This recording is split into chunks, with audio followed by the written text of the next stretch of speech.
하나님의 명령으로 그 노아가 이제 방주를 120년 동안 지었습니다. 그래서 드디어 120년 모든 인생과 재산과 시간을 들여서 방주가 완성이 되고 드디어 이제 노아와 그 가족들이 방주로 들어가게 되고 또 짐승들 다 이렇게 들어간 다음에 이제 비가 내리기 시작했습니다. 그래서 죄악된 인류가 다 심판을 받고 노아의 가족만 구원받는 본문 우리가 함께 오늘 나눴습니다. 그래서 이 말씀을 통해서 오늘 우리들의 믿음을 한번 돌아보고 점검하고 또 새롭게 결단하는 시간 되시기를 주님의 이름으로 축복합니다. 첫째, 이 방주 사건은 세례 사건입니다.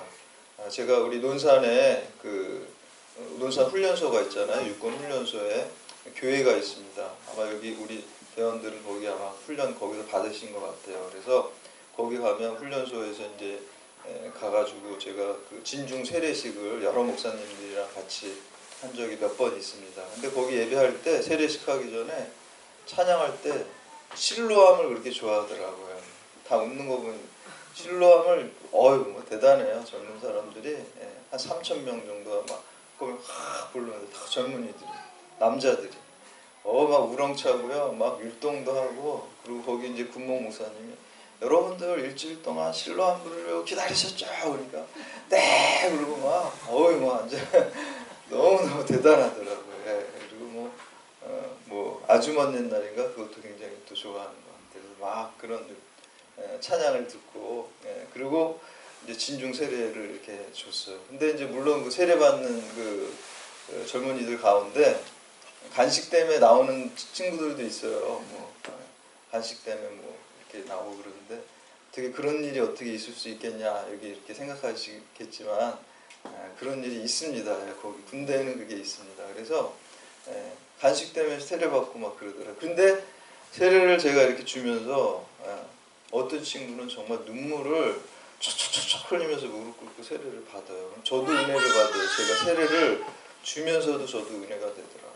정말 진심으로 그렇게 세례를 받는 것을 보았습니다. 그런데 이 세례 받는 숫자가 그때 한 3,000명 정도 돼요. 그래서 제가 이 3,000명이라는 숫자가 한꺼번에 세례 받는 거면 사도행전 2장 말씀이 생각났어요. 베드로가 하나님의 말씀을 증거할 때 3,000명이 다 예수 믿고 하루에 세례를 받았다고 그랬어요. 그래서 그때 사도행전의 역사가 정말 이렇게 장관이었겠구나 하는 그 말씀이 더 마음에 생생하게 기억이 나는 그런 경험을 했습니다. 근데 오늘 본문 말씀을 바로 세례와 비교해서 말할 수 있습니다. 사도 바울은요 세례를 갖다가 이스라엘 백성이 홍해 건넌 것에다가 비유를 합니다. 그 이집트 애굽에서 이스라엘 약속의 땅 가나안으로 건너는 것을 세례라 그래요. 근데 홍해를 건널 때 무슨 거기서 세례 교육을 시킨 것도 아니고 세례 문답이 있었던 것도 아니고 물을 찍어서 이렇게 세례 예식을 행한 것도 아니잖아요. 그렇다고 침례를 한 것도 아닌데 사도 바울은 이스라엘 백성이 이집트에서 가나안 땅으로 이렇게 건너간 것을 세례에 비유하는 것을 볼 수가 있습니까? 왜 그렇습니까? 바로 이집트라는 건 성경에서요 세상적인 삶, 세속적인 삶, 죄악에 노예된 삶을 상징적으로 보여줘요. 근데 약속의 땅 가나안으로 건너가는 거죠. 그러니까 옛날에 나의 죄악된 자아가 이제 죽고 홍수를 걷는 다음에 그 홍해가 다시 이렇게 합쳐지잖아요. 다시 돌아갈 수 없는 거예요. 마치 우리가 다리를 걷는 다음에 다리가 끊어진 것과 같습니다. 우리가 예수 믿는다는 건요, 과거의 옛날에 죄악된 자아가 죽고 이제 예수님 안에서 새로운 존재로 태어나는 거예요. 새 생명으로 타는 거기 때문에 그게 세례의 의미입니다. 여러분, 세례는 우리가 평생에 한 번만 받죠. 그런데 세례를 한 번만 받지만 그리스도인들은 세례의 의미는 평생 동안 간직하고 그 신앙생활로 그렇게 살아야 되는 거예요. 그래서 사도 바울은 세례를 갖다가 우리가 죄악된 자아가 십자가에서 옛날의 자아가 죽고 새로운 자아로 예수님의 부활과 함께 새 생명으로 태어나는 거라 그랬어요. 그게 세례의 의미입니다. 노아의 방주도 마찬가지입니다. 노아의 방주도요, 죄악으로 가냘한 그 세상을 하나님께서 물로 쓸어버렸어요. 물로 심판하셨어요. 그래서 다 죽었어요. 과거. 그리고 방주에 이제 살아남은 노아와 그 가족들이 하나님과 함께 죄악된 모든 것이 다 쓰러지고 새로운 인생을 시작하는 게 바로 노아의 방주, 노아의 그 홍수 사건입니다. 오늘 그리스도인들도 마찬가지로 우리 교회를 갖다가 뭐에 비유해요? 구원의 방주다 이렇게 얘기를 하죠. 건물을 의미하는 게 아니에요. 우리가 주 안에 들어온 것을 의미하는 거죠. 주님 안에 들어왔을 때 죄악된 모든 것들을 다 쓸어버리고 예수 그리스도 안에서 새로운 생명으로 새 출발하고 새롭게 시작하는 것. 그거보다 복된 소식이 어디 있습니까? 우리가 죄악된 과거가 있는데 예수 안에서 그거를 다 씻어버리고 용서받고 그리고 새롭게 출발할 수 있다는 게 그게 굿뉴스고 그게 복음입니다. 그래서 노아의 방주 사건은 바로 우리 세례 사건과 비교해서 생각해 볼 수가 있습니다. 두 번째는 이 구원의 문을 열고 닫는 분은 오직 주님입니다. 사람이 할 수 있는 게 아니에요. 오직 예수 그리스도만이 우리의 구원의 문을 열기도 하시고 닫기도 하시는 분이라는 유일한 분입니다. 우리 13절에서 16절 말씀 함께 봉독합니다. 우리 오늘 본문 13절에서 16절 말씀 함께 봉독합니다. 시작. 곧 그날에 노아와 그의 아들 셈, 하, 야벳과 노아의 아내와 세 며느리가 다 방주로 들어갔고 그들과 모든 들짐승이 그 종류대로 모든 가축이 그 종류대로 땅에 기는 모든 것이 그 종류대로 모든 새가 그 종류대로 무릇 생명의 기운이 있는 육체가 둘씩 노아에게 나와 방주로 들어갔으니 들어간 것들은 모든 것이 암수라. 하나님이 그에게 명하신 대로 들어가매 여호와께서 그들을 들어보내시고 문을 닫았으리라. 아멘. 하나님의 명령에 따라 노아와 노아의 가족들이 방주로 들어가고 짐승들이 다 들어갔어요. 근데 여기서 주의 깊게 우리가 보아야 될 거는요. 16절에 보면은 다 들어간 다음에 그 문을 누가 닫았나요? 하나님께서 닫으셨다. 노아가 닫은 것도 아니고요. 노아의 가족이 닫은 것도 아니고요. 하나님께서 그 문을 닫으셨어요. 하나님께서 문을 그 닫으셨다는 거는요. 그 문을 여실 수 있는 분도 오직 하나님이라는 거예요.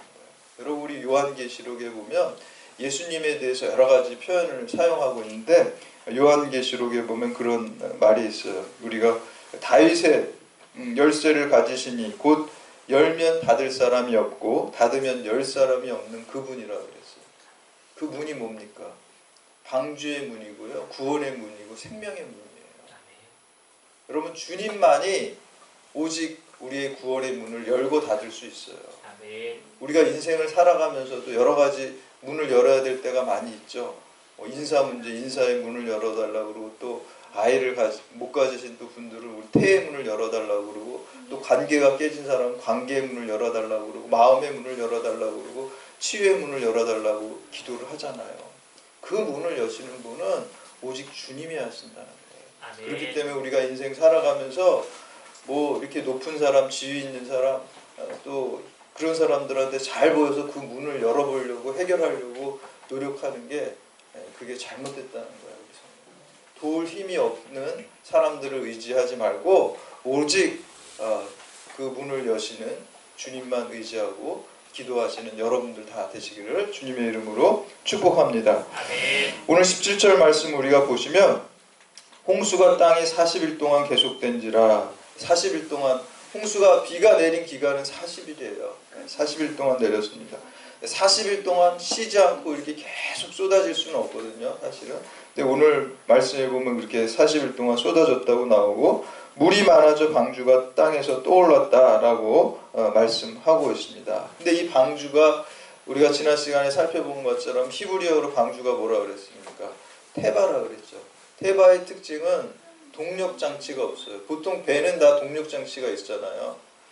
뭐 모터가 있든지 노가 있든지 닷이 있든지. 왜냐하면 가려고 하는 목적지와 방향이 있잖아요. 사람이. 그 방향을 가기 위해서는 그런 동력 장치가 있어야 돼요. 근데 테바는요 그런 동력 장치가 없어요. 그냥 나무 상자 같이 그냥 덜렁 그냥 나무 상자 같은 그런 모습이고 동력 장치가 없어요. 그건 뭐냐면요 살든지 죽든지 오직 하나님께서 인도하시는 대로 가겠다는 거예요. 다 맡기겠다는 거예요. 하나님께서 이끄시는 게 바로 방주고 테바입니다. 오늘 교회도 마찬가지입니다. 우리가 교회도 구원의 방주라 그랬는데 이 교회를 이끌어 가시는 분은 물론 이제 목사님, 뭐 교회 장로님, 직분자들이 있지만 본질적으로 교회를 이끌어 가시는 분은 하나님이 이끄시는 것입니다. 아멘. 사람을 통하지만 결국 하나님께서 이 교회를 이끌어 가시는 겁니다. 여러분 개개인도 마찬가지입니다. 여러분들은 이 교회의 지체들이잖아요. 이 교회의 지체들인 여러분 한 사람 한 사람들도 교회예요. 우리가 교회라는 게 헬라어에서 단어 에클레시아라는 단어는 예수 그리스도를 통해서 부르심을 받은 사람들이에요. 이 세상 가운데 죄악된 사람, 멸망할 수밖에 없는 그 세상에 있는 사람들 가운데 예수 그리스도의 보혈의 능력으로 부르심을 받은 사람이 교회입니다. 그러니까 여러분 한 사람 한 사람이 교회입니다. 근데 여러분 한 사람 한 사람은 교회가 그 구원의 방주 태바처럼 주님이 이끌어 가시는 인생을 살아야 되는 것이죠. 그래서 여러분 인생을 여러분이 동력장치를 가지고 사는 게 아니라 누구의 동력장치만 있어야 돼요? 하나님의 동력장치만 있는 그러한 주님이 이끄시는 그러한 삶을 살아가는 태바의 삶을 사는 여러분들 되시기를 주님의 이름으로 축복합니다. 우리 18절에서 20절까지 말씀 함께 봉독합니다. 18절 20절 시작. 물이 더 많아져 땅이 넘침에 방주가 물 위에 다녔으며 물이 땅에 더욱 넘침에 천하의 높은 산이 다 잠겼더니 물이 불어서 15규빗 이상 오르니 산들이 다 잠기더라. 아멘. 예, 비가 계속 오니까 산 다 잠겼어요. 산도 다 잠겼어요. 뭐 지금 우리가 제일 높은 산에 에베레스트 산도 이제 그런 산도 다 잠긴 거예요, 물에. 근데 가장 높은 그 산보다 물이 불어서 오늘 20절에 보니까 15규빗이나 더 높다 그랬어요. 그러니까 제일 지구상에서 제일 높은 산보다 15규빗이 물이 더 찼다는 거예요. 15규빗은 한 규빗이 한 45.6cm 되거든요. 보통 성인 이 팔꿈치에서 가운데 손가락까지를 그렇게 하니까 15규빗은 그 45.6 곱하기 15 하면은 6.84m가 돼요. 대충 7m가 되는데 7m면은 우리 교회가 여기 한 2층, 여기 요 정도보다 조금 높은 정 2층, 3층 정도면 되겠죠. 요 정도 높이에요. 그런데 얼마 높지 않잖아요. 건물의 2층, 3층짜리 높이밖에 안 되는데요. 그 높이가 생명과 죽음의 높이입니다. 전혀 다른 거예요. 물이 이 7m 위에 있으면 다 죽는 거예요. 그게 바로 오늘 그 말씀에서 우리에게 그 방주에 있는 자들만 살아남게 됩니다. 우리 23절에 보면 이렇게 나옵니다. 지면의 모든 생물을 쓸어버리니 곧 사람과 가축과 기는 것과 공중의 새까지라. 이들은 땅에서 쓸어버림을 당하였으니 오직 노아와 그와 함께 방주에 있던 자들만 남았더라. 노아를 방주로 인도하시고 방주의 문을 닫으신 분이 하나님이십니다. 방주에 들어간 노아만 구원을 받았습니다. 오늘날 우리를 인도하시고 우리의 그 구원의 문으로 열어주시고 또 그 안으로 보호해 주시기 위해서 그 구원의 문을 닫아주시는 분이 오직 주님이십니다. 그래서 그 믿음의 고백을 늘 하시면서 사시기를 주님의 이름으로 축복합니다. 마지막으로 세 번째, 하나님께서 나를 기억하시는 그것이 은혜입니다. 여러분 세상에 높은 사람들이나 유명한 사람들이 나를 알아주면 좋잖아요. 그렇죠? 그거 참 영광스럽죠. 굉장히 높은 사람이 내 이름도 기억하고 나를 잘 속속들이 다 늘 기억했다 그러면 그게 참 영광스럽고 참 기쁘고 좋은 겁니다. 하물며 전지전능하신 하나님께서 내 이름을 아시고 나를 아시고 나를 기억하신다 그러면은 그거보다 더 큰 영광이 어디 있습니까? 그거보다 더 큰 은혜가 어디 있습니까? 우리 8장 1절 말씀 함께 봉독합니다. 시작. 하나님이 노아와 그와 함께 방주에 있는 모든 들짐승과 가축을 기억하사 하나님이 바람을 땅 위에 불게 하시매 물이 줄어들었고. 아멘. 여기서 이제 기억하사라는 말이 있죠. 여기를 우리가 밑줄을 마음으로, 우리 교회 성경책 말고 마음으로 그냥 쫙 쳐보시기 바랍니다. 기억하사에다 한번 쫙 쳐보세요. 7장 마지막에 보면요, 7장 마지막 절이 24절인데 물이 150일 동안 땅에 넘쳤다 그랬어요. 비가 며칠 내렸다 그랬어요, 여러분? 40일 내렸죠. 근데 왜 150일이라고 그랬을까요? 물이 빠지는 시간이에요. 물이 빠지는데 150일이 걸렸던 거예요. 근데 150일이 지난 다음에 하나님께서 노아를 기억했다 그러잖아요. 150일 뒤에. 하나님께서 아침 식사하시고 뭐 이렇게 커피 한잔 하시다가 아, 노아가 참 방주에 있었지, 이렇게 기억한 걸까요? 우리 보통 기억하면 그렇게 생각하잖아요. 잊어버렸던 거 다시 떠올리는 걸 기억하잖아요. 근데 그런 뜻이 아닙니다. 이 기억하다라는 말은요, 히브리어 원어에 보면은 자카르 이렇게 얘기를 하거든요. 자카르다는 거는 새기는 거예요. 우리가 바위나 비석 같은 데 뭘 이렇게 새겨 놓잖아요. 우리 보면 여기 우리도 우리 그 청남광장 본관 뒤에 보면 이렇게 6개 기둥 해가지고 율기육조라는 거 목민신서에 나온 거를 이렇게 새겨놓은 걸 제가 봤어요. 새겨놓은 거잖아요, 글씨를. 정약용 선생님, 공직자들은 이렇게 살아야 된다라는 어떤 마음과 태도에 대한 거를 6가지를 거기다 막 새겨놓은 거잖아요.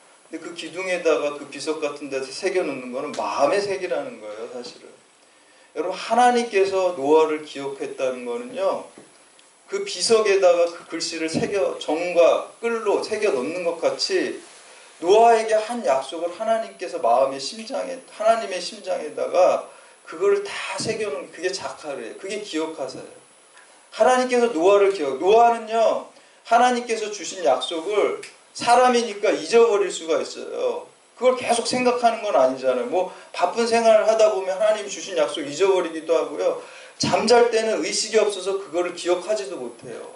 그러나 하나님께서는 노아에게 주신 그 약속을 한순간도 노아가 다 잊어버리고 잠을 잘 때도 한 번도 잊으시지 않고 하나님의 심장에 노아에게 주신 그 약속을 자카르 다 새겨가지고 기억하시고 계시다는 거예요. 그렇기 때문에 하나님께서 그 신실하신 약속을 다 이행하시는 거예요. 아멘. 여러분들이 하나님께 한 서원이나 약속들, 또 하나님께서 여러분에게 레마로 주신 그 약속들을 잊어버릴 때가 있어요.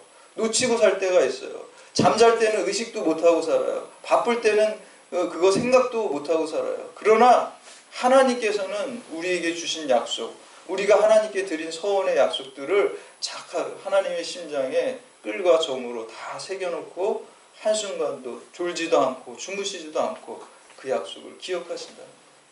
여러분, 그 아브라함에게 하나님께서 약속하시죠. 내가 네 백성이 이제 애굽으로 들어가서 400년 동안 노예 생활하다가 내가 그들을 다시 약속의 땅 가나안으로 이끌어내리라고 약속을 하시죠. 여기 어마어마한 약속이에요. 여러분, 누가 약속을 했는데 내가 400년 뒤에 뭐 해줄게, 그런 약속 여러분 믿으십니까? 400년 뒤에 해준다는 약속을요, 여러분. 제가 여러분들한테 내가 50년 뒤에 내가 얼마 줄게 이렇게 약속하면 그게 안 믿어지는 거잖아요, 사실. 거짓말하는 것 같잖아요.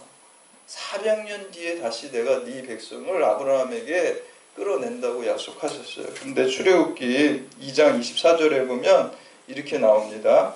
하나님이 그들의 고통 소리를 들으시고 애굽에서 노예 생활할 때 이집트에서 노예 생활할 때 이스라엘 백성들이 고난 중에서 부르짖는 거죠, 하나님께. 하나님이 그들의 고통 소리를 들으시고 하나님이 아브라함과 이삭과 야곱에게 세운 그의 언약을 기억하사. 이 단어가 자카르입니다. 똑같은 단어예요, 히브리어로.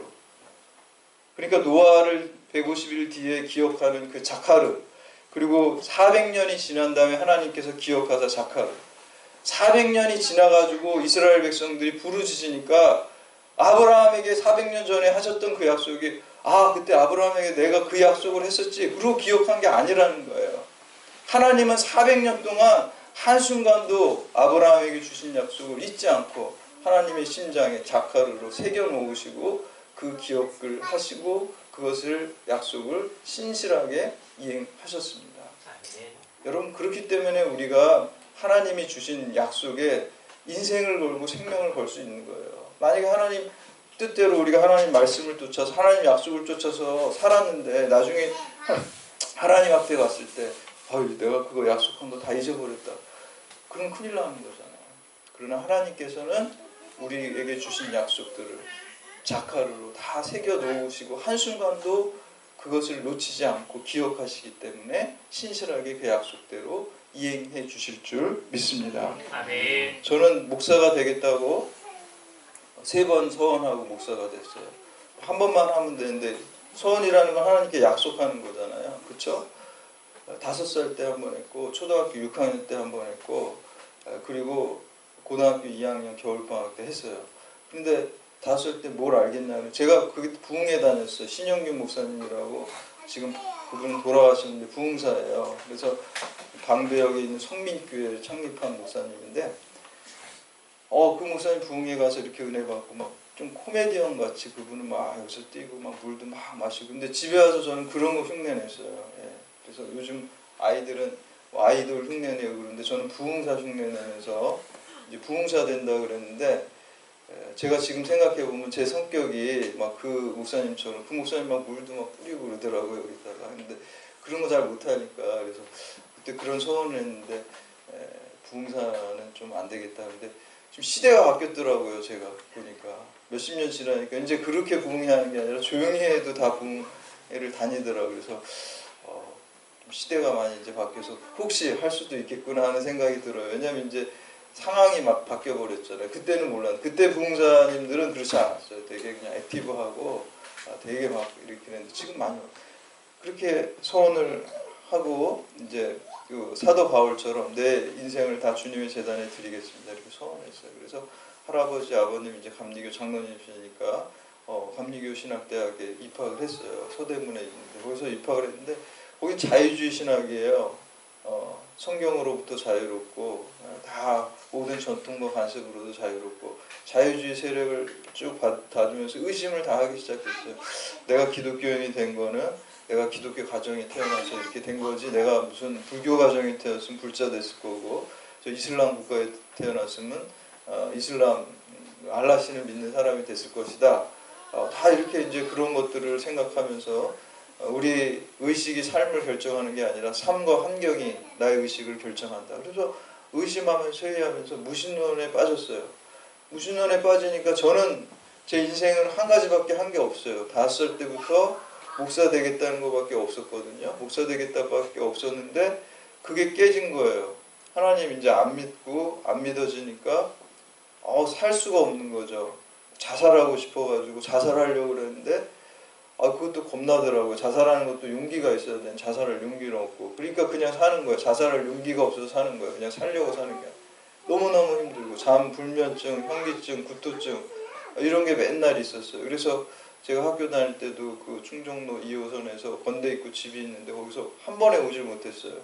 이게 토할 것 같아가지고 맨날 중간에 한양대역 이런 데 내려가지고 의자에서 한 몇 시간 누워있다 가고 이런 생활들을 계속 했어요. 근데 이제 그렇게 하다가 이렇게 살면 안 되겠다 그래서 이 정말 그 인생의 그 정말 무더위 같은 이 여름 같은 이 인생을 힘든 그 짜증나는 인생을 독서 삼매에 빠져서 좀 지나보자. 그래서 철학을 공부하기 시작한 거예요. 그래서 연세대학교 철학과 학부부터 했어요. 시간 많으니까 학부.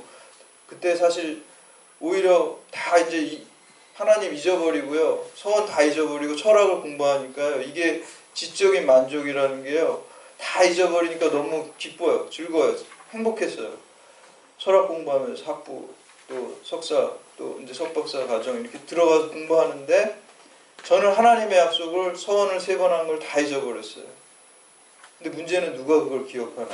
하나님 그걸 제 약속을 하나님은 자카를 하나님 심장에 다 새기시고 저를 한순간도 그 약속을 잊지 않으신 거예요. 저는 다 잊어버렸어요. 그 약속. 철학하면서 철학 재밌고 삶의 의미도 거기서 느끼고 그런 생각했어요. 야, 물고기는 바닷속을 헤엄치는 거고 새는 공중을 나는 거고 그 노래 가사에 있는 거죠.